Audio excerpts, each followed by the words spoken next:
Islamic যে আদবগুলো আছে সেই আদবগুলোর গুরুত্ব কতটুকু, এই আদবগুলো শিক্ষা করার গুরুত্ব সম্পর্কে আজকে সংক্ষিপ্ত পরিসরে কিছু কথা আপনাদের কাছে তুলে ধরব। যদিও এই বিষয়টি তলব করা হয়েছে একটা সেমিনার থেকে, তো একদিনের মধ্যে যতটুকু দেখতে পেয়েছি অবশ্যই বিষয়টা অত্যন্ত গুরুত্বপূর্ণ। যদিও এইভাবে আমরা কোনোদিন ভাবিনি, যদিও এইভাবে আমাদের কাছে খুব কম বক্তব্যই পেশ করা হয়ে থাকে। আজকে আমরা মনে করি এগুলো হচ্ছে ছোটোখাটো বিষয়, আমরা বড় বড় বিষয় নিয়ে চিন্তা করা শিখেছি। কবে যুদ্ধ লাগবে, কবে আমরা জিহাদ করব, কবে ইহুদি নাসারাদের রাষ্ট্রগুলো আমাদের দখলে চলে আসবে আর আমরা ঘরে বসে বসে ফল খাবো, এই ধরনের মেন্টালিটি নিয়ে আজকে আমরা বেড়ে উঠতেছি বা ওই অপেক্ষায় বসে আছি। অথচ আজকে যেটা আপনার আমার জন্য দায়িত্ব ছিল সেই দায়িত্বের দিকে আমরা নজর দিচ্ছি না, অথবা যেই কাজগুলো আমরা প্রতিনিয়ত করে যাচ্ছি শুধুমাত্র ইসলামিক আদব আখলাককে গ্রহণ না করার কারণে কত নেকি থেকে যে আমরা মাহরুম হচ্ছি বা কতভাবে যে আমরা ক্ষতিগ্রস্ত হচ্ছি সেই দিকে আমাদের খুব কম লোকেরই দৃষ্টিপাত রয়েছে বা কর্ণপাত করে থাকি। বিশেষ করে আমাদের ঘরে আজকে যদি পৃথিবীর মানুষ অধিকাংশ ব্যক্তিরা যদি অসুস্থ হয়ে থাকেন তাহলে তার পেছনে মূল কারণ হতে পারে ইসলামিক আদবগুলোকে রক্ষা না করে চলা। আজকে যদি অধিকাংশ মানুষ যদি রোগাক্রান্ত হয়ে থাকেন, জাদুগ্রস্ত হয়ে থাকেন, অথবা যদি বদনজরের শিকার হয়ে থাকেন, এর পেছনে মূল কারণ হচ্ছে ইসলামিক আদবগুলোকে রক্ষা না করে চলা। এমনও হতে পারে কিয়ামতের মাঠে আমরা সারশূন্য হয়ে যাব, নেকির কোনো অস্তিত্ব থাকবে না, শুধুমাত্র ইসলামিক আদবগুলোকে গুরুত্ব না দেওয়ার কারণে। এমনও হয়ে হচ্ছে যে আমরা প্রতিনিয়ত অন্যের সাথে আচরণগত দিক থেকে কত মন্দ চরিত্রের পেশ হই, এটা হয়েছে মূলত ইসলামিক আদবগুলোকে গুরুত্বের সাথে না নেওয়ার কারণে। এই জন্য ইসলামিক আদবগুলো জানা আমাদের জন্য অত্যন্ত জরুরি। আর এই বিষয়টা সব থেকে বেশি জরুরি বড়দেরকে জানা। ইসলামিক আদব বলে যে কিছু একটা আছে এটা আমাদেরকে জানতে হবে। কেন? এটার দুইটা রিজন বা দুইটা কারণ আমি আপনাকে বলবো।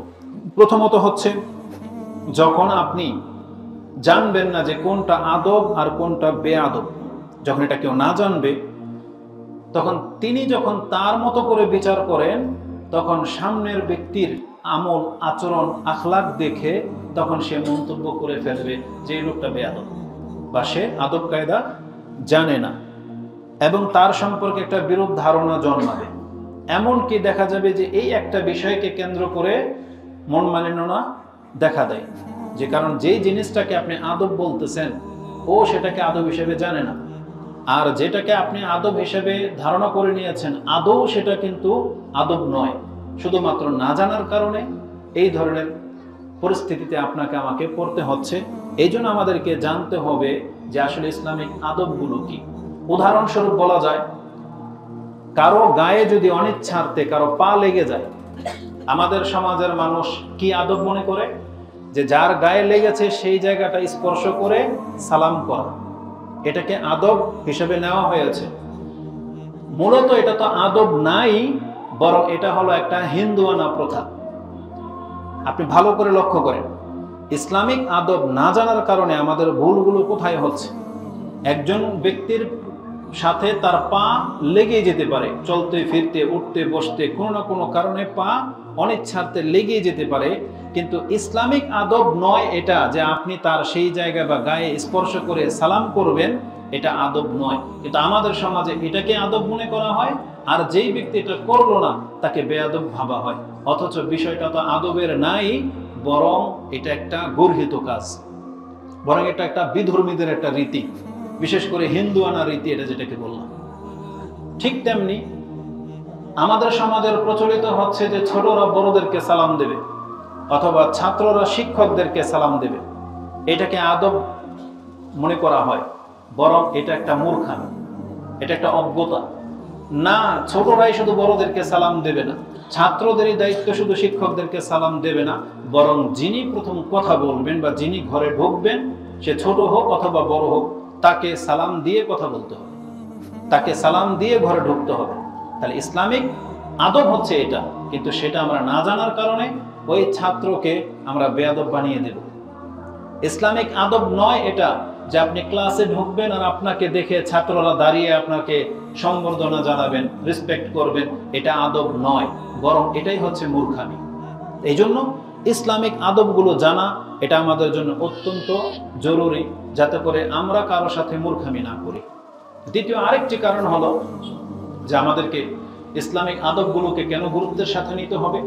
আমরা প্রতিনিয়ত অনেক কাজ করি, জুতা পরা থেকে নিয়ে শুরু করে পোশাক পরা, খাওয়া দাওয়া, ঘুমানো, মানুষের সাথে আদান প্রদান, কথা বলা, শিষ্টাচারগত অনেক কিছু আমাদের সমাজে ঘটে, আমরা করি। এই কাজগুলো আমরা সবাই করি, কিন্তু ইসলামিক আদব রক্ষা না করে চলার কারণে দেখা যাচ্ছে যে আমরা কারোর সাথে মূর্খামি করে তাকে কষ্ট দিচ্ছি আর নিজে পাপীর হকদার হয়ে যাচ্ছি, এবং ইসলামিক আদবগুলো রক্ষা না করার কারণে আমরা অনেক বেশি নেকি থেকে মাহরুম হয়ে যাচ্ছি। যদি আমরা সেখানে ইসলামিক আদবটা রক্ষা করে চলতাম, তাহলে কিন্তু আমরা অনেক বেশি নেকির মালিক হয়ে যেতাম। কথার কথা, জুতো আমরা সবাই পরি না, কিন্তু কতজন ব্যক্তি আছেন এটা চিন্তা করে পরেন যে জুতাটা আমাকে ডান পায়ে পরতে হবে, এটা ইসলামিক আদব। যারা শু ক্যাটস পরেন, তারা কয়জন ব্যক্তি এটা জানেন যে এই জুতাটা আমাকে বসে পরা উচিত, উপর হয়ে দাঁড়িয়ে এভাবে প্রবেশ না করানো উচিত। এক তো ক্ষতি হলো, যদি আপনার বাই চান্স সময় মতো এটা না প্রবেশ করে, আপনি পড়ে যেতে পারেন, আপনার রগে মাসালে আঘাত লাগতে পারে, টান লাগতে পারে। তো এই ধরনের জুতাগুলো বসে পরা উচিত, বুট জাতীয়, যেটা ফিতা জাতীয়, যেটাতে সময় লাগে। তো এই বিষয়গুলোকে গুরুত্বের সাথে দেখা হয়েছে। এটা হচ্ছে দুনিয়াবি ব্যাপার। আর সবচেয়ে বড় ব্যাপার হচ্ছে ধর্মীয় চিন্তা ভাবনা। তাতে কিন্তু আপনি একটা সুন্নাহর নেকি পেয়ে যেতেন। কারণ রাসূল বলেছেন, কুল্লু মারুফিন সাদাকা, ইসলামের প্রত্যেকটা ভালো কাজ আপনাকে সাদাকার নেকি দিয়ে দেওয়া হবে। তো এই যে বিষয়টা আমরা না জানার কারণে অনেক বেশি নেকি থেকে আমরা মাহরুম হয়ে যাচ্ছি, যার ফলে আমাদেরকে ইসলামিক আদবগুলো জানতে হবে। যেমনটা বলেছি, ঘরে বাহিরে কিছু আদব আছে যেগুলোকে আপনি নিছক দোয়া বলে জানেন, কিন্তু আপনি জানেন না সেই মুখের একটুকু বাক্য, শুধু বিসমিল্লাহ, এটার পাওয়ার কত, এর ক্ষমতা কত। আপনি জানেন না যে আপনার ঘরে কিছু আদব আছে যেটা রক্ষা না করার কারণে কত মানুষ আজকে জাদুগ্রস্ত হয়ে যাচ্ছে। যেই ব্যক্তি জাদুগ্রস্ত হচ্ছেন, যাকে জিনে ধরেছে, এখন আপনি বুঝবেন মজা যে আপনার এখন কত টাকা যায়, কত কষ্ট হয় আপনার পরিবারে এবং ব্যক্তির উপরে, শুধুমাত্র একটা শব্দ বিসমিল্লাহ এটাকে ব্যবহার না করার কারণে আজকে আপনি এত বড় ক্ষতির সম্মুখীন হয়ে যাচ্ছেন। কিন্তু আমরা এগুলোকে ছোটখাটো বিষয় মনে করি, অথচ বিষয়টা কিন্তু ছোট না, এটা অনেক মারাত্মক ব্যাপার। আজকে অধিকাংশ মানুষ এই বদনজরের মধ্যে পড়ে যাচ্ছে, অধিকাংশ মানুষ রোগাক্রান্ত হয়ে যাচ্ছে, জাদু টোনা তাদেরকে স্পর্শ করতেছে। এগুলোর মূল কারণ হলো কিছু আদব রক্ষা না করার কারণে। তাহলে এই জন্য ইসলামিক আদবের গুরুত্বটা অত্যন্ত গুরুত্বপূর্ণ। তো যিনি এই বিষয় নিয়ে কথা বলতে বলেছেন, দেখলাম যে না, বিষয়টা অবশ্যই আমলে নিয়ে আসার উচিত বা বক্তব্যে পেশ করা উচিত। যদি এই বিষয়ে সময় খুব কম পেয়েছি, তাই আমি আমার মতো করে কিছু কথার উদ্ধৃতি আপনাদেরকে আমি দেব। তো ইসলামিক আদবের গুরুত্ব সম্পর্কে আমি একটা কথাই বলতে চাচ্ছি বা বোঝাতে চাচ্ছি। ইসলামিক আদব বলতে ইসলামটাকে বোঝানো হয়েছে, মানে ইসলামটাই হলো একটা আদব, ইসলামটাই পুরোটাই একটা জগৎ। আদব মানে এটা হচ্ছে স্বতন্ত্র। একটা মানুষ জন্ম ভূমিষ্ঠ হয়ে যাওয়া, জঙ্গলে ছেড়ে দিলে সে যা হবে তো হবে, কিন্তু যখন একজন ব্যক্তি ইসলামে প্রবেশ করবে, এখন তার জুতা পরা থেকে নিয়ে শুরু করে একবারে পার্লামেন্ট পর্যন্ত, রাষ্ট্র কিভাবে পরিচালিত হবে, তার সব বিধিনিষেধ তাকে ইসলাম শিক্ষা দিয়েছে। সে জাগ্রত হওয়ার পর থেকে আবার বিছানায় আসা পর্যন্ত তার এই 24 ঘন্টার সার্কেল কিভাবে ঘুরবে, তার প্রত্যেকটা কিছু ইসলামে কিন্তু দিক নির্দেশনা দিয়ে দেওয়া হয়েছে। তার মানে ইসলামই হচ্ছে একটা আদব। মানে কেউ যখন বলবে আমি মুসলিম, তো তার মধ্যে সব কিছু চলে আসবে। তার পোশাক পরা, তার কথাবার্তা বলা, তার খাদ্য স্টাইল, তার চুলের গেটআপ, তার যে কোনো কিছু, সব কিছু এখন একটা নিয়ম মাফিক চলতে হবে, কারণ সে নিজেকে সেই নিয়মের মধ্যে ঢুকিয়ে দিয়েছে। যেমন ক্যান্টনমেন্ট এরিয়ায় বা আর্মিদের এরিয়ার মধ্যে আপনাকে একটা নিয়ম মেনে চলতে হবে, এটা হচ্ছে তাদের রুলস। এই রুলস যদি আপনি ফলো না করেন, তাহলে আপনাকে পানিশমেন্ট দেওয়া হবে, শাস্তি দেওয়া হবে, আর আপনাকে বরখাস্ত করা হবে যে এই নিয়ম মানে না। সেজন্য তো মুসলিম ওই আর্মিদের ক্যান্টনমেন্ট থেকে বা আর্মিদের নিয়ম শৃঙ্খলা থেকেও আরো বেশি নিয়ম নীতি দিয়ে ঘেরা।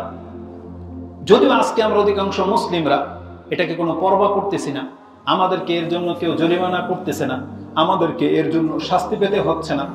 কিন্তু রাসূলুল্লাহ সাল্লাল্লাহু আলাইহি ওয়াসাল্লামের যুগে তিনি যখন ছিলেন এবং তার মতো করে যারা রাষ্ট্র চালিয়েছেন, আবু বকর, ওমর, ওসমান, আলী রাদিয়াল্লাহু তাআলা আনহুম আজমাইন, তাদের সময়কাল এখন হলে অবশ্যই আমরা অধিকাংশ মানুষ কোনো না কোনো কারণে শাস্তি পেতাম, কোনো না কোনো কারণে জরিমানার অন্তর্ভুক্ত হতাম।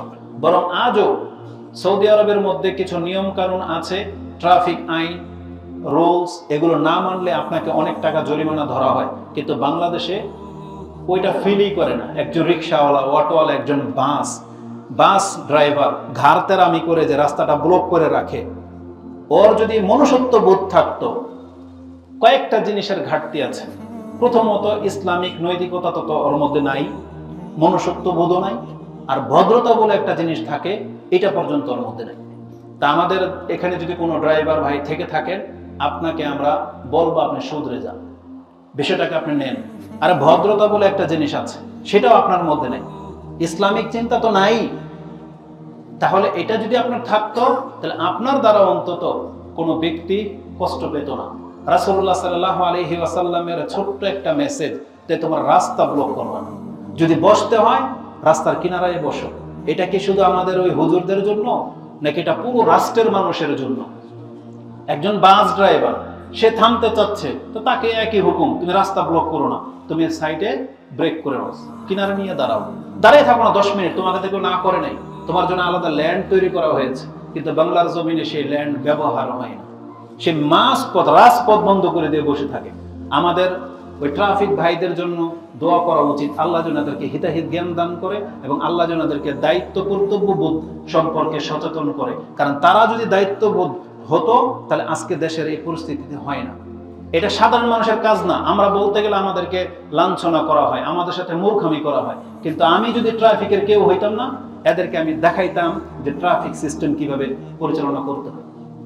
একটা বছর যদি ঘুষবিহীন তারা যদি নিয়ম মাফিক যদি জরিমানা ধরে দেয় না, এই জাতি সোজা হতে পারত। কি মনে করলাম? কারণ প্রত্যেকটা মানুষ আইনের কাছে সে বাধ্য। আইনটা হতে হবে শক্ত এবং তার প্রয়োগ হতে হবে সুষ্ঠুভাবে, তাহলে সেই জাতিকে শুধরানো সম্ভব। আরবদের মতন বক্র জাতি মনে হয় পৃথিবীতে আর একটাও ছিল না, যার ফলে রাসূলদেরকে কিন্তু এই আরবদের মাঝেই সবচেয়ে বেশি প্রেরণ করা হয়েছে। সেই আরব আইনের কাছে এতটা সোজা আপনি না গেলে বুঝতে পারবেন না। কিন্তু এদের মধ্যে উগ্রতা, এদের মধ্যে হিংস্রতা এবং এদের মধ্যে ফ্রিডম ভাবে চলাফেরার প্রবণতা যে এত বেশি, সেটা আপনি কিছু কিছু ঘটনা থেকে বুঝতে পারবেন। কিন্তু তাদেরকে সোজা করে রাখা হয়েছে শুধু আইনের মাধ্যমে।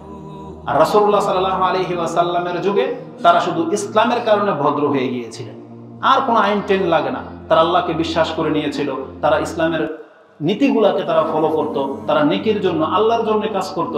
এই জন্য তাদের জন্য কোনো ডিফেন্সের প্রয়োজন ছিল না। কিন্তু এই জাতি যত অধঃপতনের দিকে গেছে, তখন ডিফেন্সের প্রয়োজন হয়েছে। তারপরও অকল্যাণের কল্যাণ হলো যে তারা আইনটাকে এখন মেনে চলে, যার ফলে রাস্তাঘাটগুলো একটু আপনি চলে শান্তি পাবেন, বা আপনার একটা অধিকার যে হক সেটা আপনি পাবেন, যেটা বাংলার জমিনে হয় না।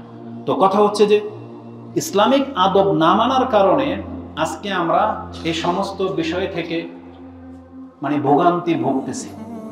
এটা যদি ইসলামিক আদব মেনে চলা হতো, তাহলে সবাই সবার জায়গা থেকে একটু স্বস্তি পেতেন, তখন বুঝতে পারতেন যে ইসলাম মানুষের জীবনকে কতটা উন্নত জীবন দিতে পারে। কারণ যিনি স্রষ্টা, আল্লাহ বলছেন আলা ইয়ালামু মান খালাকা ওয়া হুয়াল লাতীফুল খাবীর, যেটা আপনি 67 সূরা মুলকের 12-13 নম্বর আয়াতে পেয়ে যাবেন, যে যেই আল্লাহ তোমাকে সৃষ্টি করেছেন, তিনি কি করে না জানবে তোমার ফিতরত সম্পর্কে? তিনি তোমার সবকিছু জানে, তোমার চিন্তাধারা কি, কিভাবে তুমি সোজা হইবা, এটা আল্লাহ সুবহানাহু ওয়া তাআলা খুব ভালো করেই জানেন।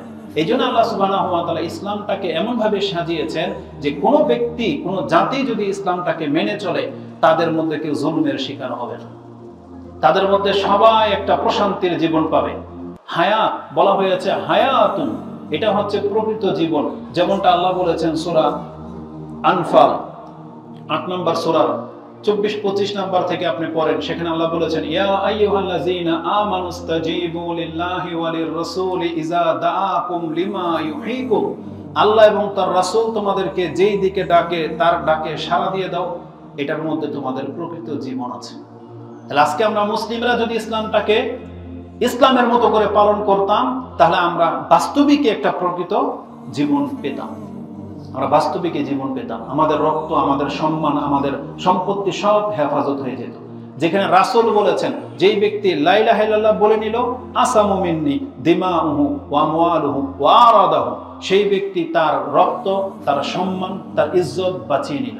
তার মানে লা ইলাহা ইল্লাল্লাহ বলা ব্যক্তির কোনো কিছু অন্য কোনো ব্যক্তির জন্য হালাল না, হালাল না। কোনো কিছু যত বড় কিছু হয়ে যাক, আপনি তার গায়ে আঘাতও করতে পারবেন না, তার সম্পত্তিও নষ্ট করতে পারবেন না। একজন মুসলিমকে এতটা মান দেওয়া হয়েছিল, তাহলে এটা হচ্ছে ইসলামের হুকুম, কিন্তু সেই হুকুম আমরা মানি না, যার ফলে আমরা বিভিন্নভাবে একে অপরের দ্বারা লাঞ্ছিত বা ক্ষতির শিকার হচ্ছি। তো কথা হচ্ছে যে সবকিছুর মূলে আছে ইসলামের আদব। ইসলাম আমাদেরকে একবারে সবকিছু শিক্ষা দিয়েছেন। তো গুরুত্বের ক্ষেত্রে এটা আমি বলতে চাচ্ছি যে ইসলামিক আদব বলতেই ইসলামটাকে বোঝায়। যেখানে খাদ্য থেকে নিয়ে শুরু করে আপনি রাতে ঘুমাতে যাবেন, সে সব নিয়ম কানুন ইসলামে আছে। যদি এক কথায় আল্লাহ সুবহানাহু ওয়া তাআলার ভাষা বা বাক্য দিয়ে আমি বোঝাতে চাই, তাহলে আল্লাহ সুবহানাহু ওয়া তাআলা কোরআনে সূরা মাইদা 5 নম্বর সূরার 3 নম্বর আয়াতে বলেছেন, আল ইয়াউমা আকমালতু লাকুম দীনাকুম ওয়া আতমামতু আলাইকুম নি'মাতি ওয়া রাদিতু লাকুম আল ইসলামা দীনান। এই আয়াতের মধ্যে, এতটুকুর মধ্যে 3টা মেসেজ আছে। এক, ইসলাম পরিপূর্ণ। কি দিয়ে পরিপূর্ণ করা হয়েছে? একটা থিওরি, একটা সিস্টেম, একটা পরিবার বা একটা রাষ্ট্র কিভাবে চলবে, যা যা নীতিমালা হওয়া দরকার ওগুলো সব নাজিল করে দিয়ে আল্লাহ বলেছেন, আমি এটাকে পূর্ণাঙ্গ দান করে দিলাম। মানে এখন আর কিছু নতুন করে তোমাদের ওহির প্রয়োজন হবে না। এখন নতুন করে এমন কোন সমস্যা ফেস হবে না যে তোমার কাছে আবার নতুন করে ওহী নাজিল করতে হবে। আল্লাহ বলেছেন এখন আর হবে না। যতগুলো ইবাদত ফরজ করার ফরজ হয়ে গেল, আর ঘাটতি হবে না। যা কিছু হারাম করে দেওয়ার হারাম করে দেওয়া হয়েছে, আর কিছু হালাল হবে না। আর যা কিছু হালাল, এটা পৃথিবীর কিয়ামত পর্যন্ত কেউ হারাম করতে পারবে না। আল্লাহ বলেছেন হালাল হারাম জায়েজ না জায়েজ সবকিছু নাজিল করে দিয়ে তোমাদের জীবনটাকে আমি পূর্ণতা দান করে দিলাম। সেটা হচ্ছে ইসলাম। তার মানে এখানে কোনো কিছু বাদ রাখা হয়নি। এবং আল্লাহ বলেছেন ওয়া আতমামতু আলাইকুম নি'মাতি, আল্লাহ ইবাদতগুলোকে আল্লাহর নিয়ামত বলেছেন। তার মানে কেউ যদি ইসলামিক নিয়ম পদ্ধতি মেনে চলেন, আপনি আল্লাহর নিয়ামতের মাঝে আছেন। সেটা আমরা হয়তো ফিল করি না, কারণ আমরা একজন পালন করি তো 10 জন পালন করি না। ওই 10 জনের কারণে আজকে দেশটা অরাজকতার দিকে চলে গেছে। এই জন্য যেই ব্যক্তি একা সৎ, সে নিজেও সেই মজাটা পাচ্ছি না। কিন্তু যদি সাহাবা একরামদের মতো সবাই একটা অঞ্চল, একটা শহর কেন্দ্রিক যদি আমল করতাম ইসলাম, তাহলে দেখতে পেতেন পৃথিবীর মুসলিম কেন, কাফেররা পর্যন্ত সেই শহরের নাগরিক হওয়ার জন্য ইনভেস্ট করত বা আকাঙ্ক্ষা করত। আপনি করে দেখান, বাস্তবতার সাথে মিল পাবেন।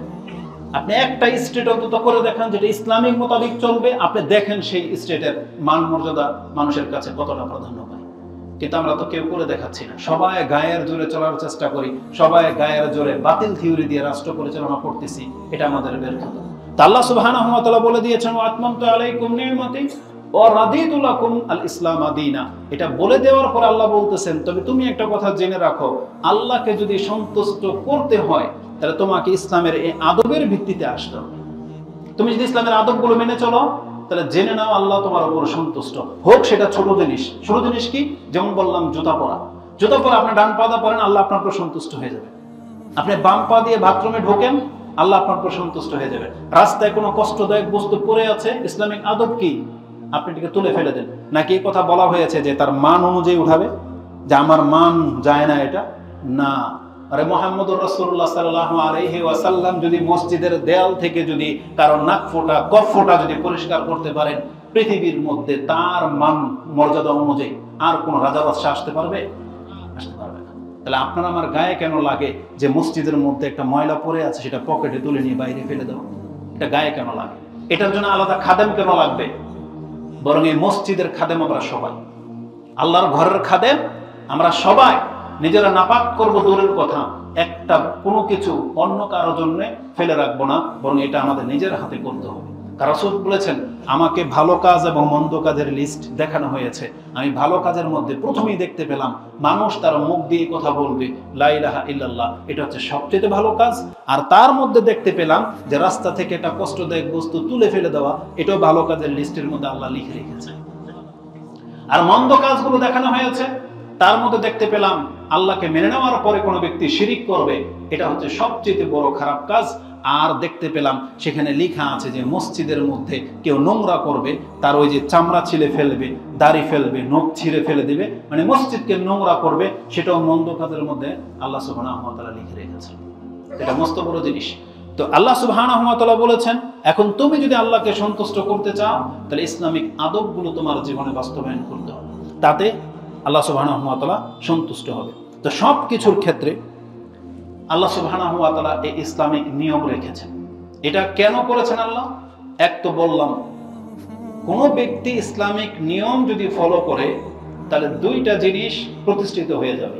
এক, উত্তম আখলাক, উত্তম চরিত্রের মানুষ সম্ভব। আর হলো এর মধ্যে প্রত্যেকটা কিছুর হক জড়িত, সে হক প্রতিষ্ঠা হয়ে যাবে। কেউ যদি ইসলামিক নিয়ম মেনে চলে তাহলে এটার কারণে সে যে ভদ্র, সে যে উত্তম আখলাকের লোক সেটা প্রমাণ হয়ে যাবে, এবং যার সাথে করা হবে তার হকটা পুরো হয়ে যাবে। এই হককে প্রতিষ্ঠা করার জন্য ইসলামিক আদবগুলোকে আল্লাহ সুবহানাহু ওয়া তাআলা সাজিয়েছেন।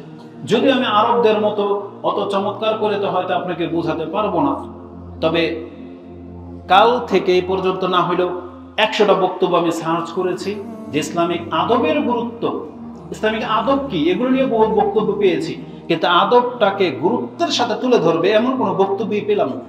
তবে একজন শেখ, যিনি ডক্টর সুলাইমান আল রোহাইলি হাফেজাহুল্লাহ, তার বক্তব্যের মধ্যে এতটুকু কাটপিস পেলাম, তিনি বর্তমান সময়ের মুসলিমদেরকে উদ্দেশ্য করে একটা উপদেশমূলক কথা বলেছেন। তার মধ্যে যখনই এই কথাটা এসেছে যে ইসলামিক আদবগুলোকে রক্ষা করে চলার গুরুত্ব কত, তখন তিনি আল্লাহর কসম করে 3 বার তারপরে জাতিকে বলেছেন, বর্তমান মুসলিমরা যদি আমাদের সালাফদের মতো ইসলামের আদবগুলো শিক্ষা করত তাহলে কি হতো? 3টা জিনিস বলেছেন, তাহলে তারা বহু ফিতনাকে প্রতিহত করতে পারত। আজকে আমরা ইসলামিক আদবগুলো মেনে চলে না বিদায় আমরা বহুভাবে ফিতনার শিকার হয়ে যাচ্ছি, আমরা ফিতনায় পড়ে যাচ্ছি শুধু ইসলামিক আদব রক্ষা না করার কারণে। যদি ফিতনা ধরেন মহিলা সংক্রান্ত হয়, তাহলে আমরা কেন ইসলামিক আদব মানি না? এখানে কোন ফিতনায় পতিত হয়? যে ইসলাম আমাদেরকে শিক্ষা দিয়েছে যে মহিলাদেরকে বলা হয়েছে তোমরা নাকি সুরে কোনো পুরুষের সাথে কথা বলবা না এবং পর্দার আড়াল থেকে কথা বলবা, যদি বলতে হয় পর্দার আড়াল থেকে। কিন্তু আমরা যখন এই আদবটা নিলাম না, তখন আজকে অধিকাংশ মানুষ এই নারী সংক্রান্ত ফিতনায় জড়িয়ে গেছে। সম্পদের ফিতনা কি? আমাদেরকে বলা হয়েছে যেটা হালাল সেটা গ্রহণ করো, হারামের দিকে যেও না। তা আমরা যখন ইসলামিক এই আদব নিলাম না, তখন আমরা অধিকাংশ মানুষ সম্পদের ফিতনায় পতিত হয়েছি।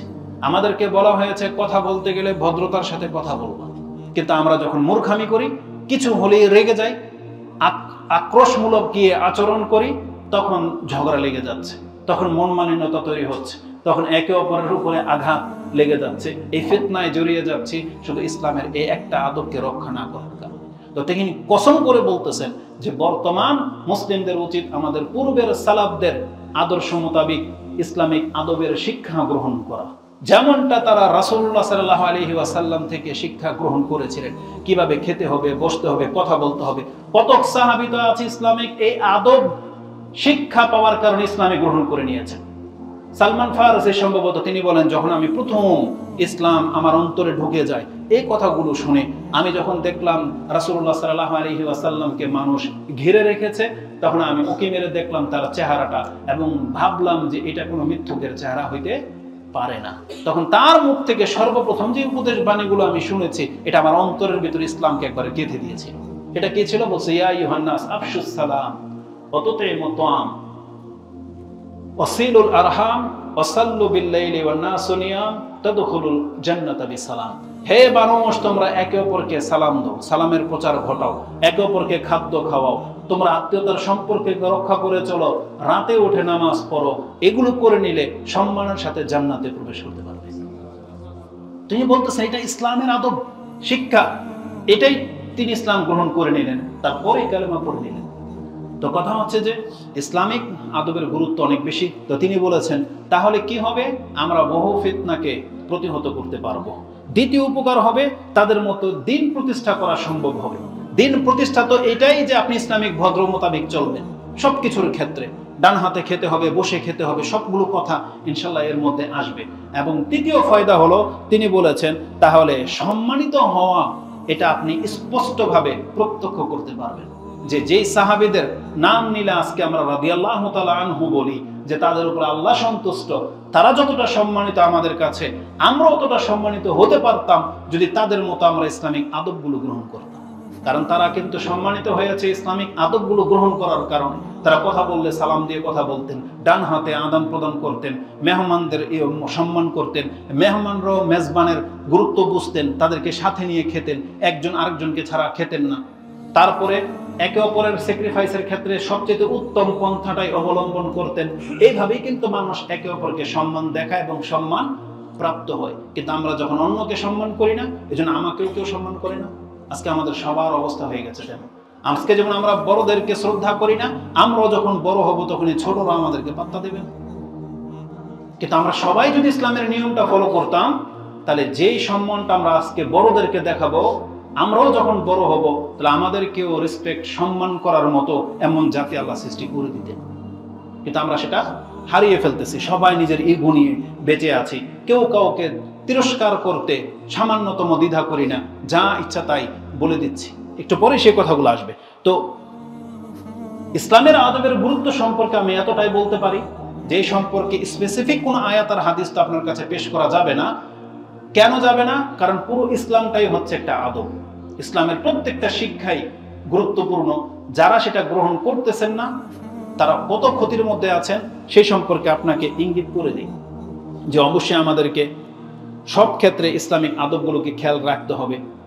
আর এর গুরুত্ব কতটা, একটা দিক দিয়ে বোঝাই যে ইসলামের আদবের গুরুত্ব কত।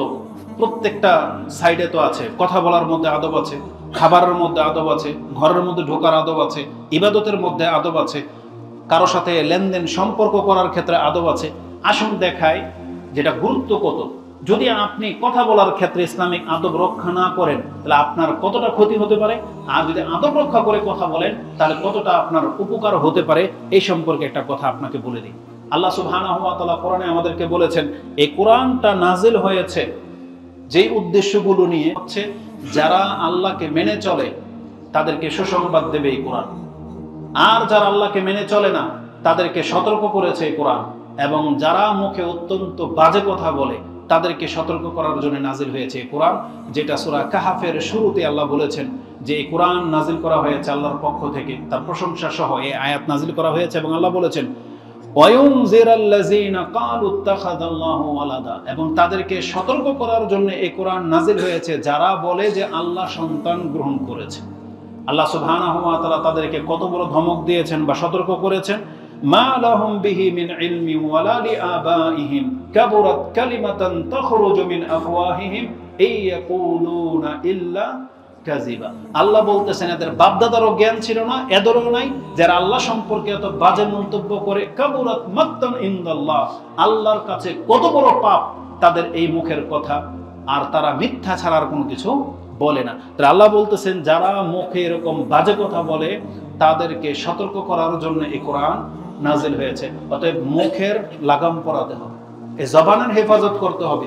আল্লাহ সম্পর্কে যে কোনো ধরনের বাজে কথা মন্তব্য কেউ যদি তার মুখে পেশ করে, তো জেনে নেন এই ব্যক্তির কপালে উলু লেগে যাবে। আমরা বলি না ওর কপালে উলু আছে, মানে এর কপাল মন্দ, সে কাফের হোক অথবা মুসলিম হোক। আমরা আমাদের মুসলিম মা বোনদেরকে সতর্ক করতে চাচ্ছি এবং ব্যক্তিদেরকে যারা কিছু থেকে কিছু হলেই মন্দ বাক্য উচ্চারণ করে, সেটা স্বামীর ক্ষেত্রে হোক, সন্তানের ক্ষেত্রে হোক, অথবা আল্লাহ সুবহানাহু ওয়া তাআলার ক্ষেত্রে হোক, তারা দ্বিধা করে না। হয়তো ধান রৌদ্র দিয়েছে, বৃষ্টি চলে আসলো, তখন সে বাজে একটা মন্তব্য করে ফেললো। অনেক সময় এটা হয়, মানে তার অনুকূলে যদি হয় ঠিক আছে, তার প্রতিকূলে হলেই, বিপরীত হলেই দেখা যায় একটা মন্তব্য করে ফেললো। না, খবরদার, আল্লাহ সুবহানাহু ওয়া তাআলা সম্পর্কে মন্তব্য করার ক্ষেত্রে চিন্তা ভাবনা করে মন্তব্য করতে হবে। এবং অনেক ভাই বোন আছেন যারা আল্লাহর কাছে হয়তো কোনো একটা কিছু চাচ্ছেন কিন্তু আল্লাহ সেটা দিচ্ছেন না, বা আপনার মনে হচ্ছে যে পাচ্ছেন না। এই ধরনের ব্যক্তিরা আল্লাহ সম্পর্কে খুব বাজে মন্তব্য করে। এরা খুব বেশি আল্লাহ সুবহানাহু ওয়া তাআলা সম্পর্কে মানে এমন সব মন্তব্য পেশ করে যেটা কোনো কাফের হয়তো করবে না। আপনাদেরকে সতর্ক সাবধান হতে হবে। তাহলে আল্লাহ বলেছেন এই কোরআন দিয়ে আমি তাদেরকে সতর্ক করতে চেয়েছি যারা খুব বাজে মন্তব্য করে। এজন্য সবার সাথে কথা বলার ধরন এক হবে না। বিষয় যখন হবে রাসূলুল্লাহ সাল্লাল্লাহু আলাইহি ওয়াসাল্লামের সাথে কথা বলা, আল্লাহ সুবহানাহু ওয়া তাআলা কি বলেছেন? তোমরা সতর্ক সাবধান হও। এই রাসূল যাকে তোমরা একটা মানুষ রূপে পেয়েছো, কিন্তু সে আল্লাহর রাসূল, তার সাথে কথা বলার ক্ষেত্রে ভদ্রতা আল্লাহ শিক্ষা দিয়েছেন। যদি তোমরা সেই ভদ্রতা অবলম্বন না করো, তোমার আমল সব বরবাদ হয়ে যাবে, তুমি টেরই পাবে না। আল্লাহ বলেছেন সেটা আপনি পাবেন কোথায়? সূরা আল হুজুরাত 49 নম্বর সূরার শুরুতে আল্লাহ বলেছেন, ইয়া আইয়ুহাল্লাযীনা আমানু লা তারফাউ আসওয়াতাকুম ফাওকা সাওতিন নবী। তোমরা খবরদার তোমাদের গলার সাউন্ড যেন রাসূলের সাউন্ডের চাইতে উপরে না যায়। মানে রাসূল সাল্লাল্লাহু আলাইহি সাল্লাম যতটা ভলিউমে কথা বলেন তার চাইতে তোমার কথার ভলিউম বেড়ে যাবে, খবরদার, এটা তুমি করতে পারবে না। আর ওয়ালা তাজহার লাহু বিল কাউলি কাজাহরি বাদিকুম লিবাদ। তোমরা একে অপরকে যেভাবে সম্বোধন করো, ওই হে, ওই ভাই, বা যেরকম ভাবে আমরা একে অপরকে ডাকি, খবরদার রাসূলকে কিন্তু তোমরা বাইরে থেকে এইভাবে সম্বোধন করে ডেকো না। তাহলে কি হবে? আনতাহবাতা আমালুকুম ওয়া আনতুম লা তাশকুরুন। তোমার আমল যে কখন বরবাদ হয়ে যাবে তুমি টেরও পাবে। কত বড় ধমক দিয়েছেন আল্লাহ সুবহানাহু ওয়া তাআলা। তাহলে রাসূলুল্লাহ সাল্লাল্লাহু আলাইহি ওয়াসাল্লামের মান এমন যে যার কথার সামনে আপনি উচ্চ গলায় কথা বলতে পারবেন না, যার বিধানের উপরে, তাহলে আপনি আঙ্গুল তুলেন কিভাবে? রাসূলুল্লাহ সাল্লাল্লাহু আলাইহি ওয়াসাল্লামের সুন্নাহর ক্ষেত্রে যেটা রাসূল থেকে প্রমাণিত হয়ে গেছে, আপনি সেই জায়গায় আপনার ইমামকে কিভাবে প্রাধান্য দেন? তাহলে ভয় করতে হবে আপনাকে যে আপনার আমলগুলো কিন্তু বরবাদ হয়ে যাবে। এই জন্য বলা হয়েছে যে বিদআতীদের কর্ম কবুল হয় না, বরবাদ হয়ে যাবে। কারণ আল্লাহ সুবহানাহু ওয়া তাআলা বলেছেন যেটা আমি করিনি, রাসূল বলেছেন, তাহলে সেটা আল্লাহ সুবহানাহু ওয়া তাআলা কি করবেন? ছুঁড়ে ফেলে দিবেন, ফারাদ্দু, সেটা মারদুদ, প্রত্যাখ্যাত, আল্লাহ রাসূল সাল্লাল্লাহু আলাইহি ওয়াসাল্লাম বলেছেন। এই জন্যই বলেছেন, কারণ আমল বরবাদ হয়ে যায় যদি রাসূল সাল্লাল্লাহু আলাইহি ওয়াসাল্লামের উপরে কেউ যেতে চায়। তো কথা বলার ক্ষেত্রে আদব রক্ষা করে চলতে হবে। এটা কিন্তু অধিকাংশ মানুষ আল্লাহ এবং তার রাসূলের ক্ষেত্রে সেটাকে হয়তো আপনি গুরুত্বের সাথে নিচ্ছেন না। এটা কিন্তু ধর্মীয় ব্যাপার, আপনাকে এটাকে অবশ্যই গুরুত্বের সাথে নিতে হবে। একজন ব্যক্তি যদি কথা হিসাব কিতাব করে না বলে, আদব রক্ষা করে না বলে, তার কত বড় ক্ষতি হতে পারে এই সম্পর্কে একটা হাদিস নিয়ে নেন, যে হাদিসটি ইমাম বুখারী এবং মুসলিম কোট করেছেন। বুখারীতে হাদিসটি রয়েছে কিতাবুর রিকাকের মধ্যে 6478-এ। এই 6470 থেকে নিয়ে 80 পর্যন্ত 10টা হাদিস হিফজুল লিসান, জবানের হেফাজত করার ক্ষেত্রে ব্যবহার হয়েছে। তার মধ্যে একটা হাদিস আবু হুরায়রা থেকে, আনিন নবী সাল্লাল্লাহু আলাইহি ওয়াসাল্লাম ক্বালা ওয়া ইন্নাল আবদা লা ইয়াতাকাল্লামু বিল কালিমাত মিন সাখাতিল্লাহ।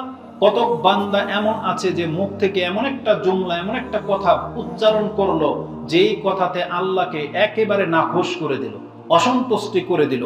মা ইয়াতাবায়ানু মা ফিহা, সে পরবাও করে নাই যে তার কথার মন্দ তিক্ততা কত, সে পরবাও করে নাই। আর আরেকটা বর্ণনায় আসছে লা ইউলকি লাহা বালান, সে ওই দিকে ভ্রুক্ষেপ করে নাই যে এটাতে আমার ক্ষতি কি হবে, সে একটু ভ্রুক্ষেপ করে নাই। রাসূল বলেছেন ইয়াহউই বিহা ফি জাহান্নাম, এই একটা কথার কারণে সে স্লিপ করে জাহান্নামে পড়ে যাবে, শুধু মুখের একটা কথার কারণে। তার মানে কি, আপনি হাঁটতেছেন শুকনা জায়গায়, নিচে গর্ত, অনেক সময় দেখবেন পা স্লিপ করে আপনি গর্তে, যেটা আপনি কোনোদিন ভাবতেও পারেন নাই যে আপনি এত নিচে গিয়ে পড়বেন। তো রাসূল বলেছেন মুখের কথার লাগাম না থাকার কারণে সেই ব্যক্তি জাহান্নামে গিয়ে একবারে তলদেশে পতিত হবে। ইয়াহউই বিহা, এই কথার কারণে ফি জাহান্নাম, জাহান্নামের মধ্যে গর্তে পড়ে যাবে। এটি ইমাম বুখারী এবং মুসলিম কোট করেছেন। আর তিরমিজি রাহিমাহুল্লাহর শব্দ হলো, যেটা আপনি 2319 নম্বরে পেয়ে যাবেন, ওয়া ইন্না আহাদাকুম লা ইয়াতাকাল্লামু বিল কালিমাতি মিন সাখাতিল্লাহ, তোমাদের মধ্যে কতক ব্যক্তি আছে যে আল্লাহকে অসন্তুষ্টমূলক এমন বাক্য উচ্চারণ করে ফেলো, মা ইয়াজুন্নু আন তাবলুগু মা বালাগাত, সে মানে চিন্তাও করে নাই যে এটাতে কি পর্যন্ত সে পৌঁছতে পারে, চিন্তাও করে নাই একটু। রেজাল্ট কি? ফায়াকতুবুল্লাহু আলাই, আল্লাহ তার উপরে লিখে দেন সাখাতাহু, তার অসন্তুষ্টি। আল্লাহ তার উপরে লিখে দেন যে এই ব্যক্তির উপরে আমি অসন্তুষ্ট হয়ে গেলাম, ওর উপরে আমি আর কোনোদিন সন্তুষ্ট হব না। ইলা ইয়াউমিল কিয়ামা, আল্লাহ কিয়ামত পর্যন্ত এই ব্যক্তির উপরে অসন্তুষ্টই থেকে যান। কি মনে করে? যেমন ফেরাউন কি বলেছিল? আনা রাব্বুকুমুল আলা, কিন্তু বুঝতে পেরেছিল কি বলেছিল, কিন্তু কিয়ামত পর্যন্ত ওর উপর আল্লাহ সন্তুষ্টই হন নাই। আল্লাহ ক্ষমা করতে চেয়েছিলেন, কিন্তু যখন ফিরল না তখন আল্লাহর উপর তার সন্তুষ্টি হলেন না। ইবলিস এমন কথা বলে দিয়েছিল যে আল্লাহর প্রতি আর সন্তুষ্টি হলেন না। সে যুক্তি দাঁড় করিয়েছিল, আল্লাহর কাছে ক্ষমা না চেয়ে যুক্তি দাঁড় করিয়েছিল যে আনা খায়রুম মিনহু, আমি তো এর থেকে উত্তম। তা আল্লাহ সুবহানাহু ওয়া তাআলা ইবলিসের উপর একবারে চিরতরে অসন্তুষ্ট হয়ে গেলেন। তাহলে আমাদের মুসলিমদেরকেও এই ঘটনাগুলো স্মরণ রেখে চিন্তা ভাবনা করে কথা বলতে হবে। বিশেষ করে আমাদের নেতা শ্রেণীর ব্যক্তিরা যখন মাইক পায় তখন মুখে এমন কিছু কথা বলে, সে ভাবতেও পারে না যে এটা আল্লাহর কাছে কত বড় পাপ হিসেবে গণ্য হবে। সে ইসলাম সম্পর্কে, রাসূল সম্পর্কে, কোরআন সম্পর্কে, ইসলামের বিধান সম্পর্কে এমন এমন মন্তব্য পেশ করে দেয়, এই ব্যক্তির নসিব হবে না আর তওবা করে মরা। জেনে নেন, এই জন্য খুব সতর্ক সাবধান হয়ে কথা বলতে হবে। যারা পয়সাওয়ালা হয়ে গেছেন, ক্ষমতাবান বা কিছু, আপনি হিসাব করে কথা বলতে হবে। আমাদেরকে কিন্তু সতর্ক করে দেওয়া হয়েছে, না হলে আল্লাহ সুবহানাহু ওয়া তাআলা এমন না হোক যে আপনার উপরে কিয়ামত পর্যন্ত অসন্তুষ্টি না থেকে যান। আল্লাহ আমাদেরকে হেফাজত করুন, আমিন। তো এমনকি আরেকটা হাদিসে বলা হয়েছে, যে হাদিসটি ইমাম তিরমিজি তার ঈমানের অধ্যায় আহমিয়াতিস সালাহ, সালাতের গুরুত্ব সম্পর্কে হাদিসটি বর্ণনা করা হয়েছে, যেটা আপনি 26-16 পেয়ে যাবেন, 2616 নম্বরে। মুআয বিন জাবাল রাদিয়াল্লাহু তাআলা আনহু বর্ণনাকৃত একটা হাদিস। সবার শেষে রাসূলুল্লাহ সাল্লাল্লাহু আলাইহি ওয়াসাল্লাম তাকে বললেন, আলা আদুল্লুক আলা উখবিরুকা বিমালাকি যালিকা কুল্লি, একজন ব্যক্তি পরিপূর্ণ ইসলাম পালন করে জান্নাতে চলে যাবে, কিন্তু আমি কি তোমাকে এমন একটা কথা বলবো না যেই ঘটনাটা ঘটলে তার জান্নাতে যাওয়া দুষ্কর হয়ে যাবে? যেমন গুড়ে পানি ঢেলে দেওয়ার মতো। আমরা বলি না যে গুড়ে পানি ঢেলে দেওয়া, বা আপনার পুরো মেহনতের উপরে পানি ঢেলে দেওয়া, মানে আপনি এক কদম শুধু দিলেই জান্নাত, কিন্তু আটকে গেলেন, জাহান্নামে যেতে হলো আপনাকে কোনো একটা কারণে। এমন একটা বিষয়কে বলবো না? বলছে বাবা ইয়া রাসূলুল্লাহ, অবশ্যই বলবেন যে আমি এত মেহনত করলাম জান্নাত পাওয়ার জন্য, আর সব বিফলে যাবে, এমন কি ব্যাপার আছে? তখন মুআয বিন জাবাল বলতেছেন যে ফা আখাযা বিলিসানিহি, রাসূল তার জিহ্বাটাকে টেনে ধরলেন এবং বললেন কুফু আলাইকা হাযা, তোমার এই জিহ্বাটাকে তুমি সংযত রাখো, কারণ এটা এত মারাত্মক জিনিস। তোমার এই জিহ্বা এমন একটা বাক্য উচ্চারণ করে দেবে যে তোমার জীবনের সমস্ত আমল বরবাদ হয়ে যেতে পারে। বলছে কুফু আলাইকা হাযা। তখন ভয় পেয়ে মুআয বিন জাবাল বলতেছেন যে ইয়া রাসূলুল্লাহ, আইন্না লা মুআখাযুনা বিমা নাতাকাল্লামু আও বিমা নাতাকাল্লামু বিহি, আমরা আমাদের মুখ থেকে যে কথা বলি এটার জন্য আমাদেরকে ধরা হবে? তখন রাসূল সাল্লাল্লাহু আলাইহি ওয়াসাল্লাম আশ্চর্য হয়ে বলতেছেন সাকিলাত কাউমুকা ইয়া মুআয ওয়া হাল ইয়াকুব্বুন নাসু ফিন-নার আলা উজুহিহিম আও আলা মানাখিরিহিম ইল্লা হাসাইদু আলসিনাতিহিম। তুমি বলোটা কি? একজন ব্যক্তিকে মুখের ভরে অথবা উল্টো করে জাহান্নামে ফেলা হবে, এটা যদি মুখের কারণে না হয় তাহলে আর কোন অপরাধের কারণে করা হবে? তার মানে বোঝা যাচ্ছে যে মুখের অপরাধের কারণে কত ব্যক্তির পা ধরে আলগি দিয়ে টেনে তোলা হবে এবং মুখ থাকবে জমিনে, হেঁচড়িয়ে নিয়ে ফেলে দেওয়া হবে। বলছে আলা মানাখিরিহিম, তার কপাল, তার মাথা থাকবে নিচের দিকে এবং পা ধরে টেনে জাহান্নামে ফেলা হবে। এটা বলা হয়েছে যে এটা ওই ব্যক্তিদের সাথে করা হবে যাদের জবান দিয়ে কোনো পাপ করেছিল সে, তা এমন কোনো বাক্য সে উচ্চারণ করেছিল যার ফলে তাকে এই শাস্তি দেয়া হবে। তো রাসূলুল্লাহ সাল্লাল্লাহু আলাইহি ওয়াসাল্লাম থেকে এই হাদিসটি ইমাম তিরমিজি 2616 এবং ইবনে মাজাতে আপনি 3973 পেয়ে যাবেন। তাহলে আমি বোঝাতে চেয়েছি ইসলামিক আদব রক্ষা করার গুরুত্ব কত মারাত্মক হতে পারে, যেখানে কথা বলা সম্পর্কে এতটা কঠিন ব্যাপার রয়েছে, কিন্তু আমরা সেগুলোকে প্রক্ষেপ করতেছি না। অতএব ইসলামিক আদব রক্ষা করে চলা এটা আমাদের প্রত্যেকের জন্য দায়িত্ব, যে আমরা যেন সেই বিষয়গুলোকে খেয়াল রাখি, না হলে কি ধরনের ক্ষতি হতে পারে। আসুন আরেকটা জিনিস আমি আপনাদেরকে দেখাই, যেটা আমাদের ঘরে বাহিরে যেটা হয়। ছোট্ট একটা বাক্য মুখ থেকে উচ্চারণ আপনি করলেন না, তাতে কতটা ক্ষতি হয় আর কতটা আপনি লাভবান হতে পারবেন, এই সম্পর্কে আমি জানি যে হাদিসগুলো আপনারা জানেন, জাস্ট আমি আপনাকে স্মরণ করিয়ে দিই। ইমাম মুসলিম রাহিমাহুল্লাহ তার 37 নম্বর অধ্যায় কিতাবুল আশরিবা 13 নম্বর পর্বে আদবের অধ্যায় এসেছে যে পানি এবং খাদ্য পান করার আদবের মধ্যে তিনি একটা হাদিস এনেছেন। জাবের বিন আব্দুল্লাহ আন্নাহু সামিয়া রাসূলুল্লাহ সাল্লাল্লাহু আলাইহি ওয়াসাল্লাম ইয়াকুল, যে আমি রাসূলুল্লাহকে কথা বলতে শুনেছি, ইজা দাখালা আর-রাজুলু বাইতাহু ফাযাকারাল্লাহা ইনদা দুখুলিহি ওয়া ইনদা তুআমিহি ক্বালা আশ-শাইতান, একজন ব্যক্তি যখন বাড়িতে ঢোকার সময় এবং খাদ্য খাওয়ার সময় যখন আল্লাহর নাম স্মরণ করে, মানে বিসমিল্লাহ বলে, কালা শয়তান, শয়তান তখন বলে লা মাবিতা লাকুম ওয়ালা আশা, আজকে তোমাদের জন্য, শয়তানের সন্তান বা সঙ্গীদেরকে বলে আজকে এই বাড়িতে ঢোকারও কোনো অপশন নাই, রাত কাটাতে পারবা না, আর এই বাড়িতে আজকে তোমাদের রাতের খাবারও জুটবে না, কারণ এই ব্যক্তি বিসমিল্লাহ বলে নিয়েছে। বিসমিল্লাহ বলে ঢুকলে শয়তান বাধাপ্রাপ্ত হয়ে যাবে, ও ঘরে ঢুকতে পারবে না, খাদ্য তো নাই।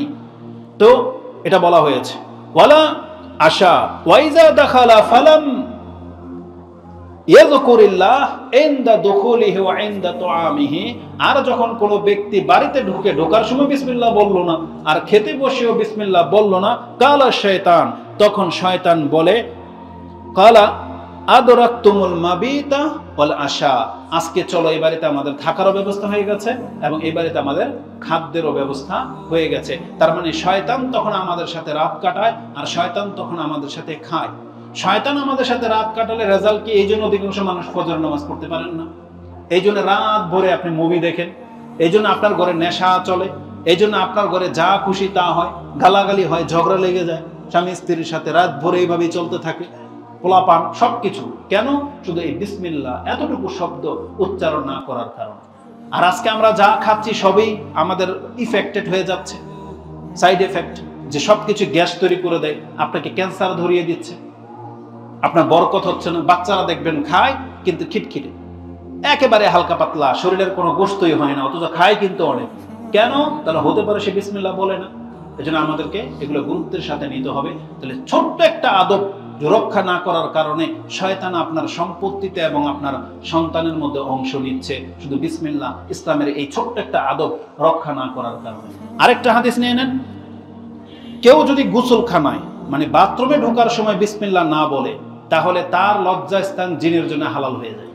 মানে জিন তখন এগুলো দেখতে পায় আর হাসে, পারলে সেখানে স্পর্শ করো। রাসূলুল্লাহ সাল্লাল্লাহু আলাইহি সাল্লাম বলেছেন, আন আলী ইবনে আবি তালিব আন্না রাসূলুল্লাহ সাল্লাল্লাহু আলাইহি ওয়াসাল্লাম ক্বালা সাতরু মা বাইনা বনি আদম, সাতরু মা বাইনা আয়ুনিল জিন ওয়া আওরাতি বনি আদম, জিনদের চোখের মধ্যে, আয়ুনিল জিন চোখের দৃষ্টির মধ্যে, আর আদম সন্তানের লজ্জাস্থানের মধ্যে পর্দা হলো বনি আদম ইজা দাখালা আহাদুকুমুল খালাআ আইয়াকুলু বিসমিল্লাহ, যখন কোনো ব্যক্তি খালি ঘরে নির্জন জায়গায় মানে বাথরুমের ভিতরে কাজা হাজতের জন্য, প্রস্রাব পায়খানা করার জন্য যায়, তখন বিসমিল্লাহ বলাটা হলো একটা পর্দা। এটা জিন আর তার লজ্জাস্থানের মাঝে পর্দা পড়ে যায়। মানে কোনো ব্যক্তি যদি বিসমিল্লাহ বলে ঢোকে, আপনি কাপড় খুলবেন, জিন আর আপনার লজ্জাস্থান দেখতে পাবে না, সে যদিও আপনার কাছেই থাকুক না কেন, কিন্তু দেখতে পাবে না। এটার মূল বিষয় হলো বর্তমানে এডিটিং করে অনেক কিছু করা হয়।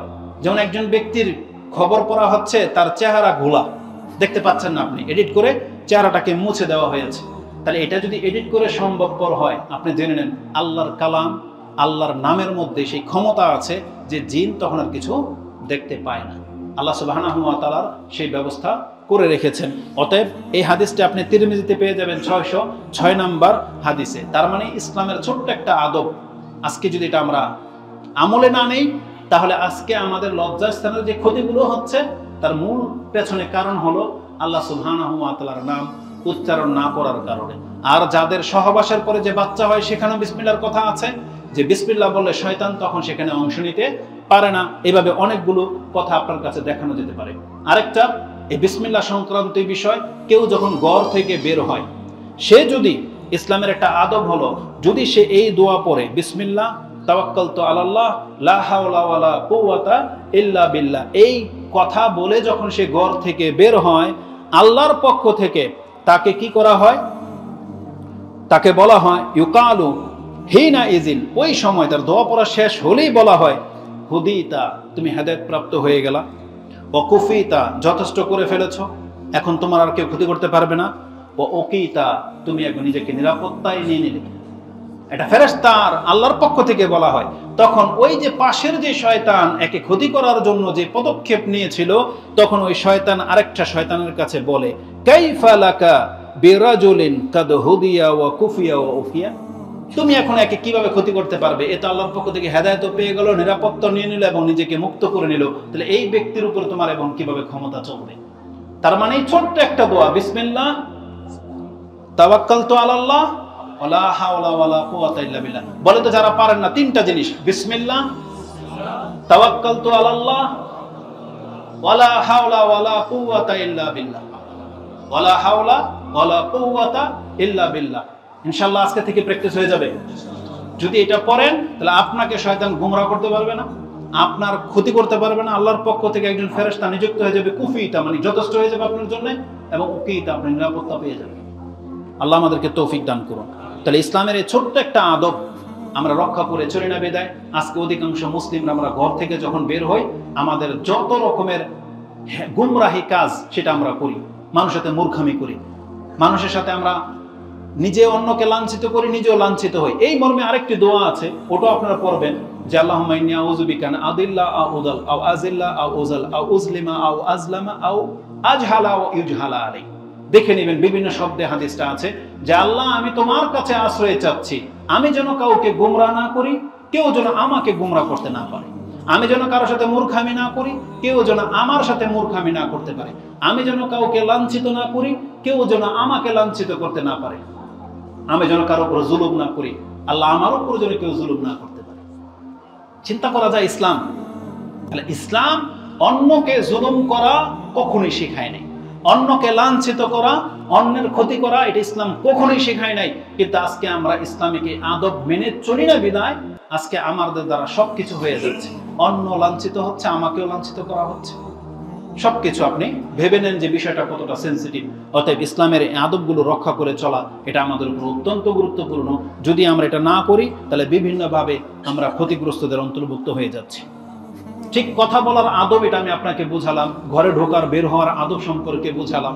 দোয়া করার ক্ষেত্রে আদব আছে, আপনি যে আল্লাহর কাছে চাইবেন কিছু, দোয়া করবেন, এটার আদব নাই? আজকে আমরা মনে করি যে আল্লাহর কাছে চাইলাম তো দিল না, না আপনি আদবকে রক্ষা করেন নাই, হয়তো সেজন্য আপনি পাচ্ছেন না। ইসলামিক আদব আছে, এই জন্য রাসূল বলেছেন ইসলামের একটা আদব আজকে আপনি নিয়ে নেন যে দোয়া করার ক্ষেত্রে আপনাকে সে আদব রক্ষা করে চলতে হবে, তাহলে হয়তো আপনি দোয়া কবুলযোগ্য হবে, না হতে সেটা এইভাবেই থেকে যাবে।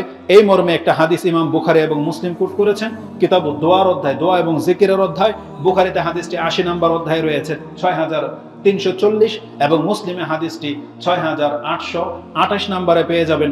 আবু হুরায়রা তার বর্ণনাকারী, কালা রাসূলুল্লাহ সাল্লাল্লাহু আলাইহি ওয়াসাল্লাম ইউস্তাজাবু লিআহাদিকুম, তোমাদের প্রত্যেকের দোয়া কবুল হবে ততক্ষণ পর্যন্ত মা লাম ইয়াজাল। আরেকটা বর্ণনা আসছে ইস্তাজাল, তোমাদের দোয়া ততক্ষণ পর্যন্ত কবুল হবে যতক্ষণ পর্যন্ত একজন ব্যক্তি তাড়াহুড়া না করবে।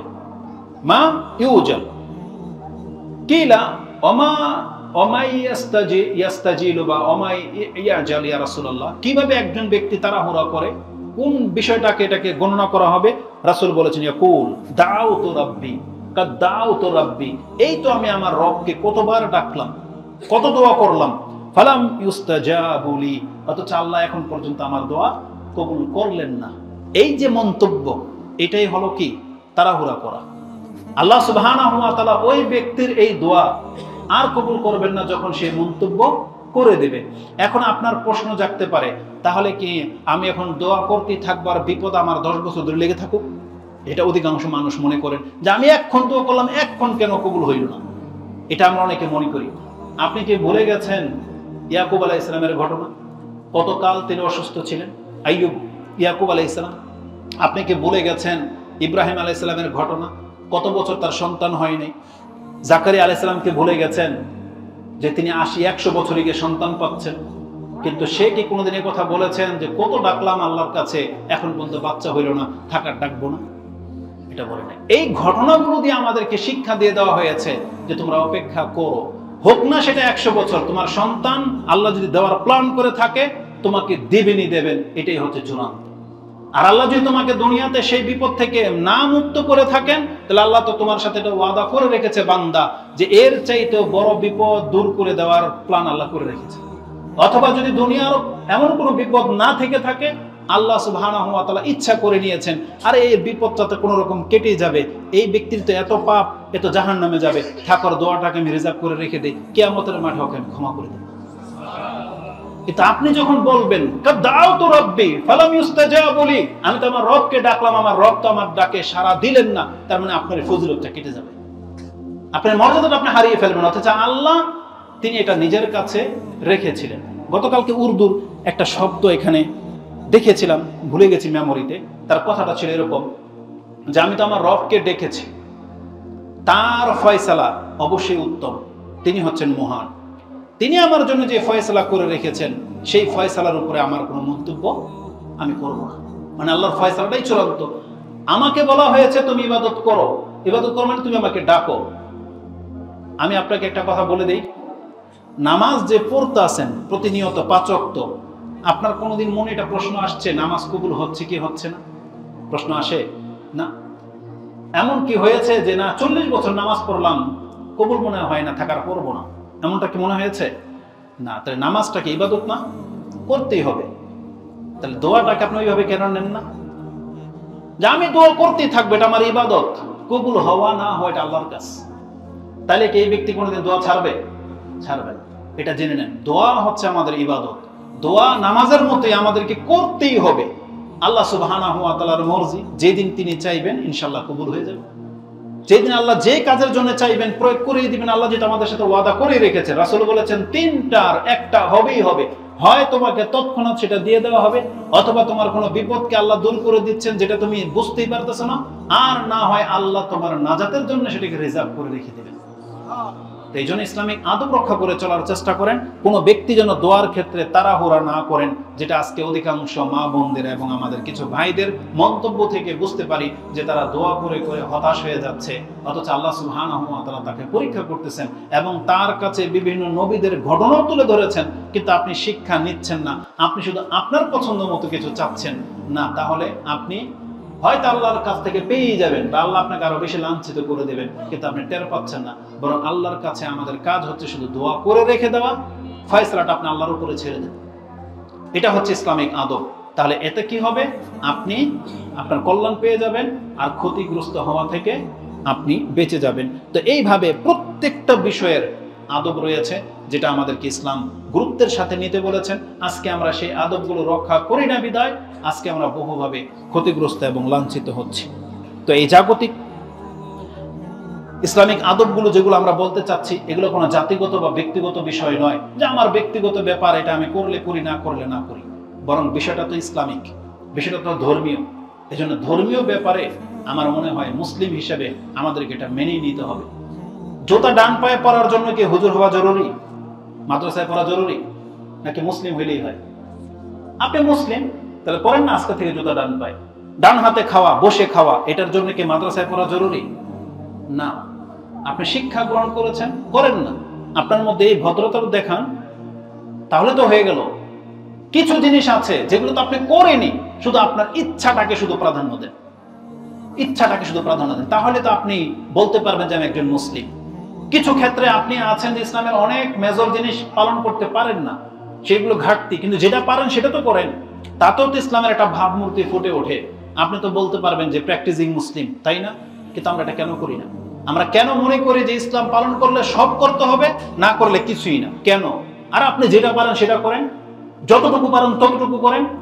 কারণ আল্লাহ সুবহানাহু ওয়া তাআলা কারো কারো উপরে সামান্য কিছুর কারণে সন্তুষ্ট হয়ে তাকে ক্ষমা করে দেন।